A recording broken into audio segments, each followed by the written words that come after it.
Juga kita sudah berhasil dari 500 sekolah rakyat yang kita perjuangkan, sudah berdiri 166 sekolah rakyat sudah beroperasi. Ini luar biasa. Saya terima kasih kepada menteri-menteri yang terkait.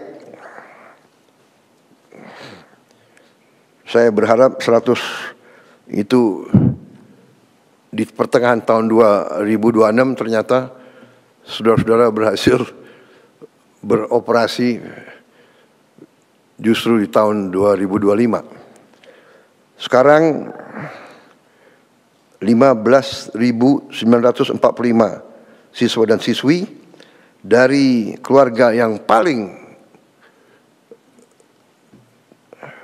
bawah di bidang ekonomi, desil 1 dan 2, yang tadinya banyak yang tidak sekolah sama sekali, ya, ada yang bantu orang tuanya jadi pemulung, ada yang hidup di jalanan, sekarang sudah bisa bersekolah di sekolah rakyat. Memang sekolah rakyat itu kita rancang sebagai upaya untuk memotong rantai kemiskinan. Biasanya anak orang miskin, anaknya miskin. Kita mau potong itu. Anaknya orang miskin atau cucunya orang miskin tidak perlu untuk terus miskin. Kita harus berani merubah, kita harus berani memotong rantai kemiskinan. Kita tidak boleh menyerah kepada keadaan. Dan orang yang paling bawah ini paling tidak dilihat.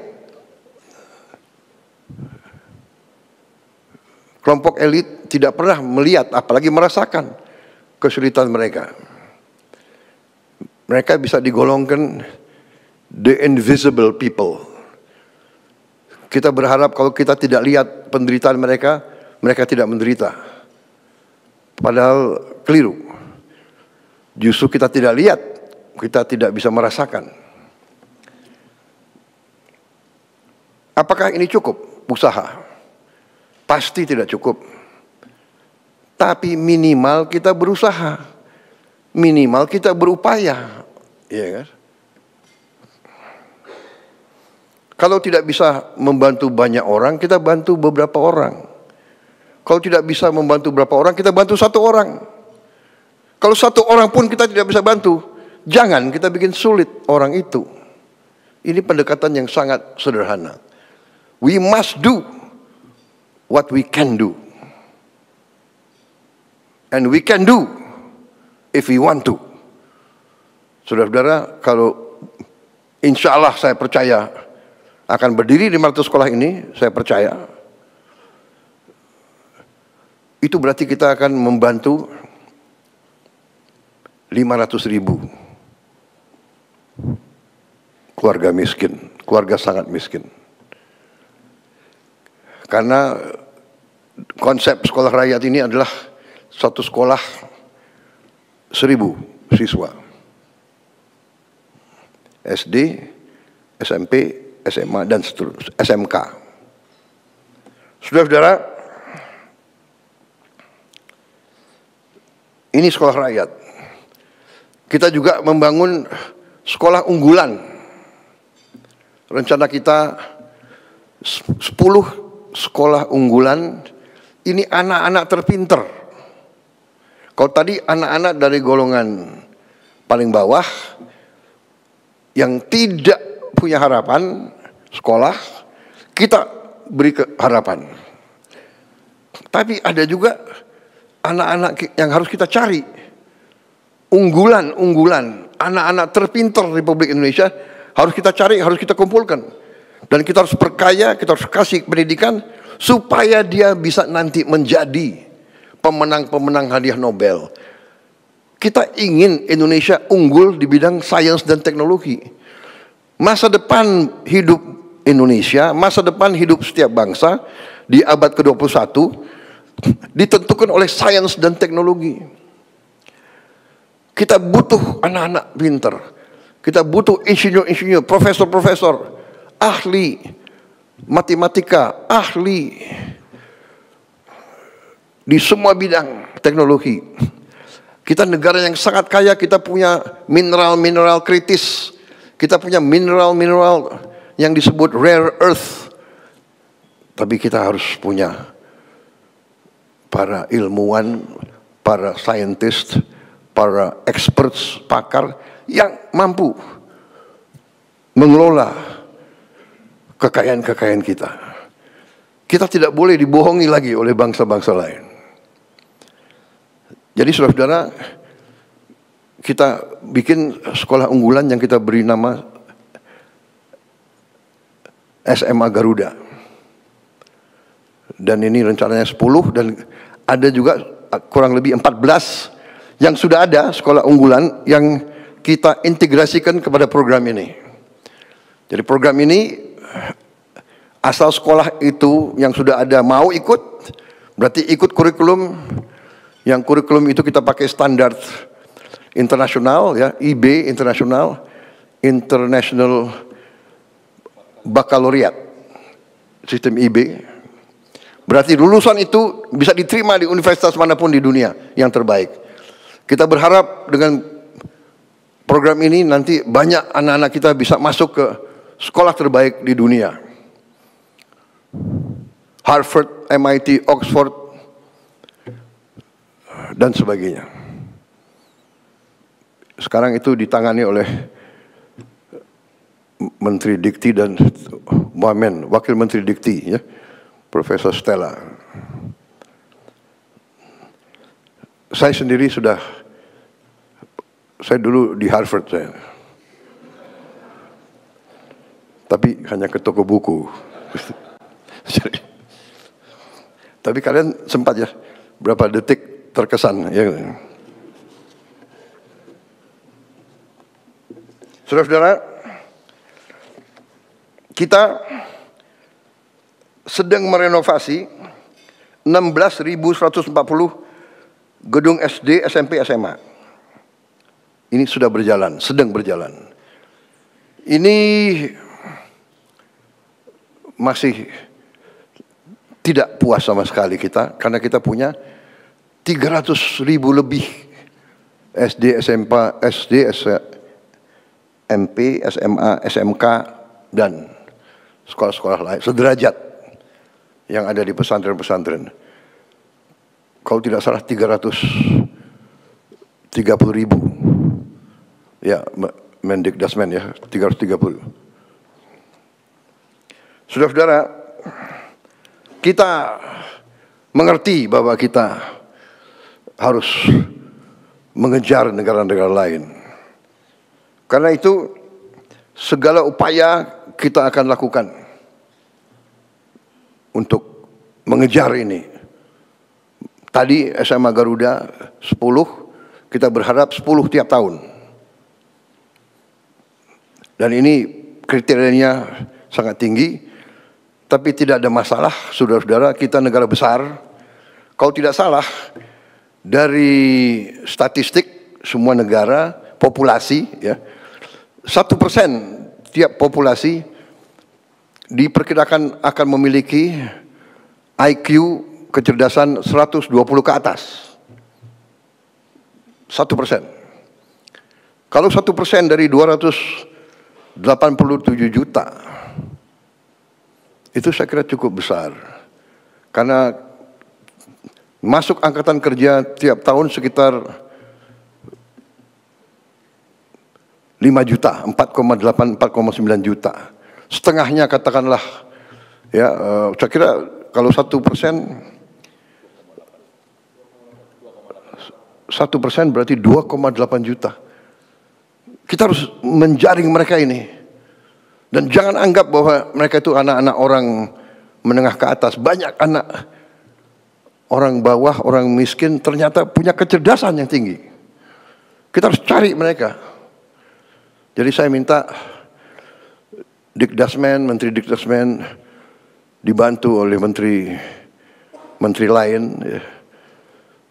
Menteri Dikti Sains dan Teknologi dibantu oleh Menteri Sosial, dibantu oleh Panglima TNI dibantu oleh Kapolri yang punya jaringan ke desa-desa, mungkin dibantu oleh ormas-ormas, dibantu yang punya yayasan-yayasan.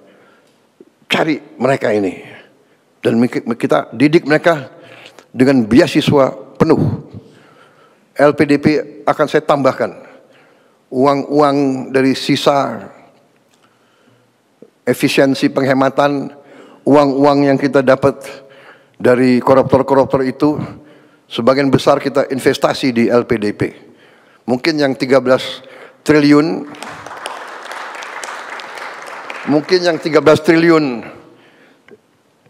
disumbangkan atau diambil oleh Jaksa Agung, hari ini diserahkan Menteri Keuangan. Mungkin Menteri Keuangan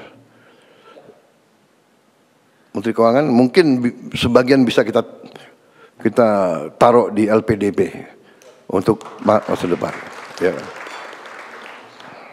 Saudara-saudara, salah satu program yang upaya kita untuk memperkuat pendidikan kita tahun ini akan memberi satu interaktif panel, interaktif flat panel, kayak layar ya, interaktif, digital, 75 inch di tiap sekolah, SD, SMP, SMA, yang kita sudah adakan sekarang adalah, kalau tidak salah sudah dibagi ke mendekati 50.000 sekolah, ya Menteri, ya Dikdasmen, sudah 50.000 sekolah sudah dapat. Kemudian nanti totalnya tahun ini 288.000 flat panel, IFP, interactive flat panel. Di situ sudah ada komputernya, yang di situ bisa muat ratusan ribu konten, mungkin jutaan. Iya, Mendikdasmen ya. Cukup banyak konten di situ. Jadi semua silibus kita akan ada di situ. Jadi sekolah-sekolah terluar terpencil, sekolah-sekolah yang tidak punya akses kepada guru-guru yang baik atau guru-guru yang cakap di bidangnya, umpamanya bahasa Inggris, bahasa Mandarin, matematik, ini pelajaran-pelajaran yang susah. Ya, ini bisa dibantu dengan ini. Dan ini kalau dia selesai dan dia mau kembali, dia bisa kembali anytime. Kalau tidak puas, mungkin si gurunya bisa kumpul siapa yang kurang mengerti, nanti sore kembali kita tambah pelajaran. Guru-guru itu bisa dibantu. Dan juga di tempat terpusat di Jakarta, ya nanti saya mau cek Dikdasmen kemajuannya di mana. Kita akan bikin studio. Di studio ini guru-guru terbaik akan mengajar dan pelajaran dia bisa diterima di seluruh pelosok Indonesia. Jadi semua sekolah akan dapat akses kepada guru yang paling baik di bidang-bidang yang sulit. Yang sangat sulit selalu adalah, apalagi di gunung-gunung, pulau terpencil, jangankan itu, saya yakin di pinggir Jakarta ini juga masih banyak sekolah yang tidak punya guru-guru yang menguasai pelajaran-pelajaran yang susah. Sekarang dari tempat studio yang terpusat bisa ngajar, bisa diterima oleh 330.000 sekolah. Yang sulit dapat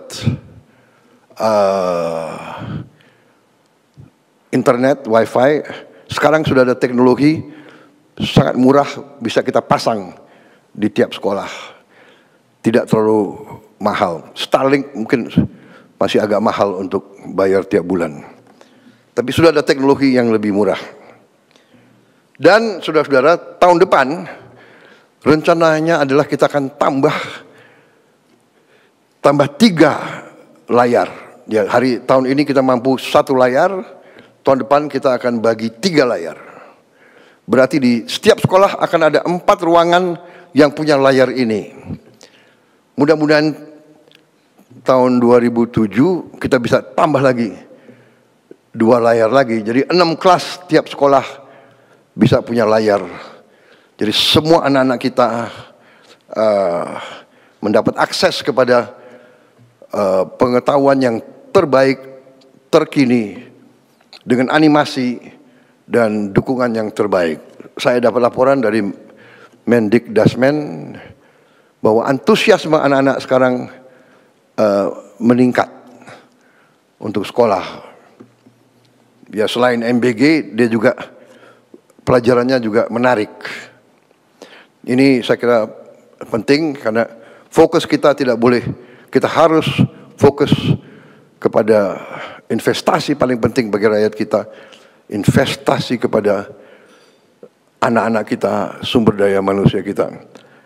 Saya juga perhatikan waktu saya keliling, saya cek anak-anak kita mungkin karena kurang biaya, dia menghemat kertas. Dia menulis tulisannya sangat kecil. Saya minta ditinjau kembali Menteri Dikdasmen, ya. Saya kira perlu kembali ada pelajaran menulis. Menulis dengan baik. Menulis halus dan menulis, tapi sebetulnya tulisannya harus besar. Ya. Menteri Keuangan kalau perlu kita bagi buku-buku sekolah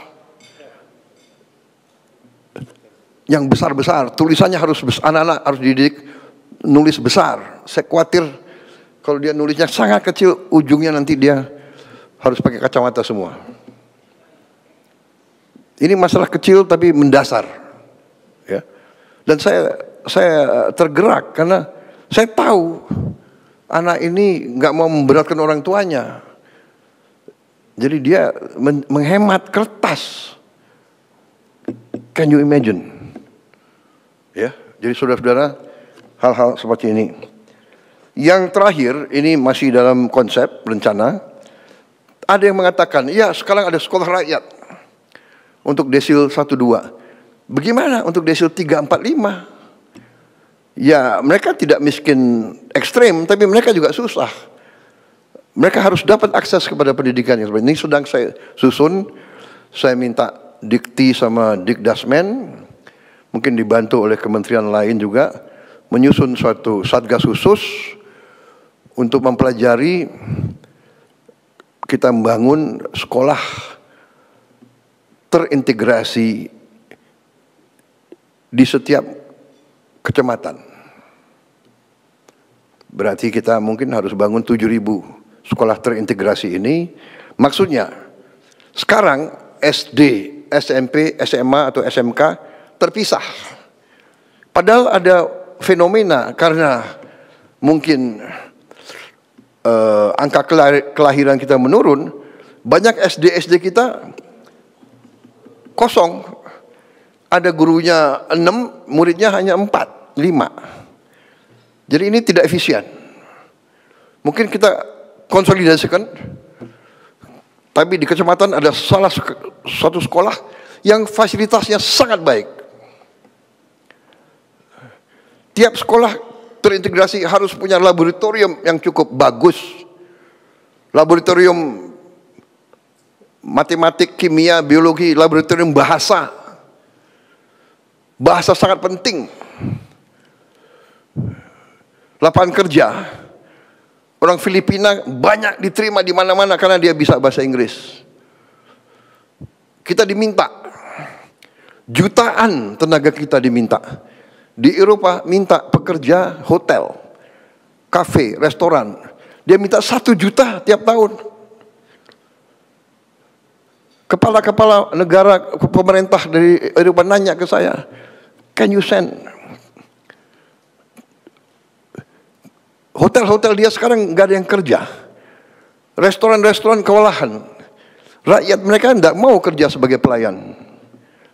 Dan mereka terkesan katanya orang Indonesia ramah-ramah. Ya, berarti kita harus didik mereka bahasa. Ada yang bahasa Inggris, mungkin paling banyak di Eropa. Mungkin juga kita didik bahasa Arab, bahasa Mandarin, bahasa Jepang, bahasa Korea. Juga kita diminta perawat untuk rumah sakit dan untuk caregiver, untuk orang tua di sana. Nggak ada yang mau jadi perawat dan caregiver. Karena caregiver dan perawat itu pekerjaan yang berat, fisik juga berat. Berdiri dari tempat tidur ke tempat tidur, urusan dengan orang sakit, berbahaya itu. Di rumah sakit pusat daripada bakteri dan virus, dia harus berani, dia harus mandiin. Bayangkan ini pekerjaan. Rakyat kita terkenal tabah dan sopan dan ramah. Mereka minta. Jadi ini harus kita siapkan ke situ. Karena tadi kita sadar lapangan kerja yang kita butuh. Jadi sekolah terintegrasi ini belum boleh saya gunakan sebagai prestasi. Ini baru embrio konsep. Ya. Tapi sekolah-sekolah ini saya kira sudah saatnya kita pikirkan. Jadi fasilitas sekolah rakyat dikurangi berasrama. Kenapa anak yang paling bawah ini kita taruh di asrama? Supaya keluar dari lingkungan kemiskinan. Jadi dia punya kepercayaan diri. Ya kan? Ya paling banyak yang ingin ketemu orang tuanya, nggak apa-apa. Orang tua datang, dia juga pulang tiap akhir pekan. Tapi dia keluar sementara 5-6 hari dari lingkungan kemiskinan. Tapi yang sekolah ini, dia pulang pergi, dia tidak berasrama. Artinya apa? Kita harus berani sekarang siapkan bus-bus antar jemput untuk anak-anak sekolah itu. Tapi ini saya kira jalan keluar, dan ini nanti saya minta Dikdasmen dibantu Sains ya, dan dibantu menteri-menteri lain dalami ini, susun, dan kita mulai kerja. Mungkin 2026 sudah ada sebagian sekolah-sekolah terintegrasi ini. Jadi sekolah rakyat untuk yang paling bawah, sekolah terintegrasi untuk yang menengah, sekolah unggulan untuk yang terpinter. Belum tentu yang terpinter dari kelas atas. Dari manapun kita cari yang terpinter. Saudara-saudara, itu di bidang kesehatan, pendidikan, dan kemanusiaan. Masih ada tunjangan guru kita tingkatkan dan kirim langsung dari pusat ke penerima. Tidak lewat jalur-jalur lain yang biasanya tertahan di sini berapa hari, di sini berapa minggu, sekarang langsung.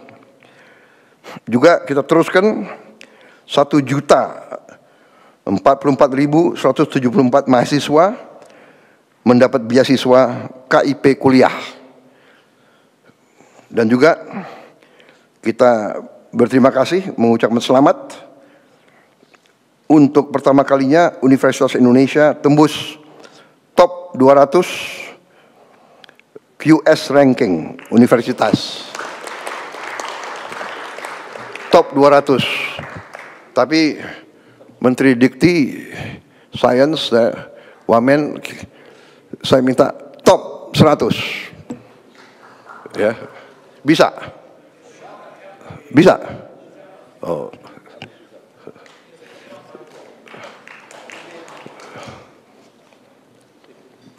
Pasti nanti akan disusul oleh ITB,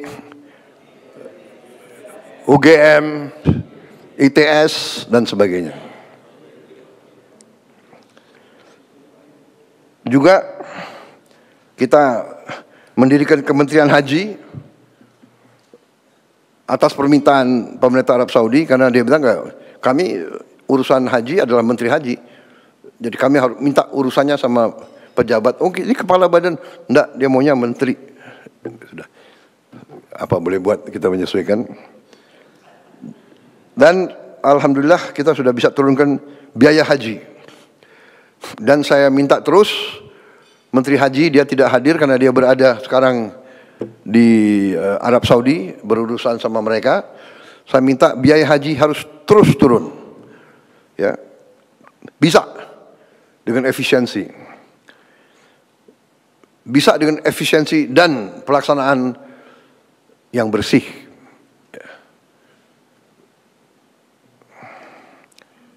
Waktu tunggu haji juga bisa dipercepat dari tunggu 40 tahun, sekarang bisa hampir setengah kita potong, tunggu 26 tahun. Tapi itu masih lama juga. Kita berusaha untuk memotong lebih. Tapi alhamdulillah pemerintah Arab Saudi untuk pertama kali dalam sejarah setuju pembangunan kampung Indonesia di kota Mekah. Jadi pemerintah Arab Saudi akhirnya saya datangi beberapa kali, saya lobby terus, mungkin beliau kasihan sama kita. Untuk pertama kali dalam sejarah diizinkan negara asing memiliki lahan, memiliki tanah di kota suci. Dirubah undang-undangnya khusus untuk kita. Kita negara pertama. Ya sesudah kita terserah yang lain menyusul ya. Tapi ini luar biasa ya. Kita ditawarin kalau tidak salah ada berapa puluh lahan. Mudah-mudahan kita dapat lahan. Kalau tidak salah ada berapa lahan yang tidak terlalu jauh dari Masjidil Haram. Ada yang nyambung langsung. Ya mudah-mudahan Menteri Agama sudah rintis dan sudah lihat terus. Nanti saya serahkan saja. Dan Kepala Danantara yang juga merintis. Beliau bolak-balik ke situ sampai kepalanya botak. Tapi alhamdulillah prestasi, mudah-mudahan tidak berapa lama lagi kita akan punya kampung haji sendiri. Saudara-saudara. Berarti nanti fasilitasnya kita atur sendiri, ya, makan semuanya kita atur supaya tidak ada lagi kekurangan atau penyimpangan atau kekecewaan daripada jemaah haji kita. Ini saya kira terobosan luar biasa, ya. Pertama dalam sejarah dia robah undang-undangnya, negara asing boleh memiliki tanah, dia tawarkan lahan-lahan yang terbaik. Walaupun harus tender terbuka, dan nanti tendernya kalau tidak salah ditutup tanggal 30 Oktober ini. Jadi kita kerja keras, ya, saudara. Tapi ya saya juga lobby terus. Waktu kemarin saya ketemu Menteri Luar Negerinya, saya bilang Pak ini ada lelang ditutup tanggal 30 Oktober. Tapi yang daftar lelang berapa ribu ya sudah? Oh 90 entitas lain yang juga bidding lahan yang kita inginkan. 90 ya. Wah, ya mudah-mudahan lah. Mungkin Menteri Agama pimpin doa khusus nanti. Mudah-mudahan kita bisa dapat lahan yang kita inginkan. Jadi ini prestasi kita di bidang kesehatan, pendidikan, kemanusiaan, termasuk di bidang agama. Saya lanjut di bidang investasi, penciptaan lapangan kerja, pariwisata, dan danantara. Untuk pertama kali dalam sejarah, pengemudi ojek online menerima bonus hari raya. Pertama kali. Juga sekarang kita sedang diskusi terus sama perusahaan-perusahaan terbesar, ojol, untuk kita cari pelayanan terbaik untuk pengemudi ojol ini, kemudian efisiensi sehingga tidak terjadi suatu persaingan yang saling merugikan. Tapi kita ingin supaya lapangan kerja ojol ini, pengemudi ojol ini terjamin. Kalau tidak salah ada 4 juta pengemudi ojol ya di 2 perusahaan besar itu, dan sekitar 2 juta pengusaha yang menggunakan ojol sebagai sarana jual beli UMKM. Jadi 6 juta orang hidup dari masalah ini. Kemudian upah minimum provinsi kita sudah naikkan 6,5% sampai 6,5%, tertinggi dari beberapa tahun yang sebelumnya. Juga kita sudah menghitung, sudah menghasilkan mungkin hampir dengan 1 juta lapangan kerja baru di SPPG, dan mungkin tahun depan akan mencapai minimal 1,5 juta yang kerja langsung untuk SPPG. Kita punya 30.000 SPPG nantinya kalau berfungsi semua. Tiap SPPG, tiap dapur membutuhkan 50 orang bekerja. Jadi 50 kali 30.000, 1,5 juta. Tiap dapur sekarang rata-rata menerima supplier yang jual telur, yang jual sayur, yang jual macam-macam itu rata-rata 15 per dapur. Masing-masing supplier mempekerjakan minimal 5 sampai 10 orang. Jadi kita bisa bandingkan multiplier effect daripada ini. Saya kedatangan rombongan dari Rockefeller Institute. Mereka meninjau MBG kita dan mereka mempelajari. Dan mereka sampaikan bahwa kita ini sedang disorot oleh dunia, program kita. Dan dia mengatakan menurut dia ini program yang terbesar, roll out-nya dan paling cepat. Dan dia sudah meninjau beberapa. Dan dia mengatakan sekarang ada 112 negara yang ikut program atau melaksanakan program ini. Waktu kita mulai kita berada di negara ke-78 atau 79. Sekarang sudah tambah lagi sekian puluh negara yang merasakan pentingnya MBG ini. Dan dia katakan $1 yang dikucurkan untuk program MBG ini, returnnya, dampaknya itu, returnnya itu hitungan mereka antara 5 kali $5 sampai nanti di ujungnya $37. Anda bisa bayangkan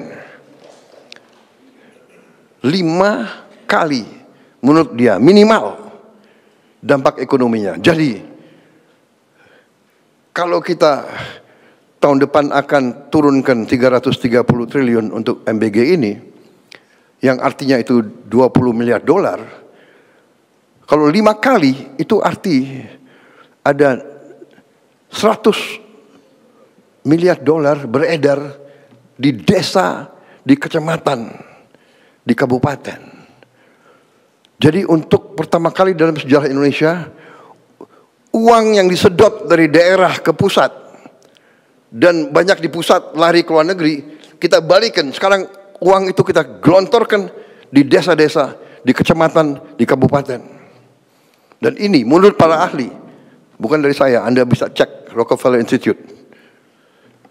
Kalau nggak salah itu senior vice presidentnya Mr. Roy Cohen kalau tidak salah, atau Roy Steiner.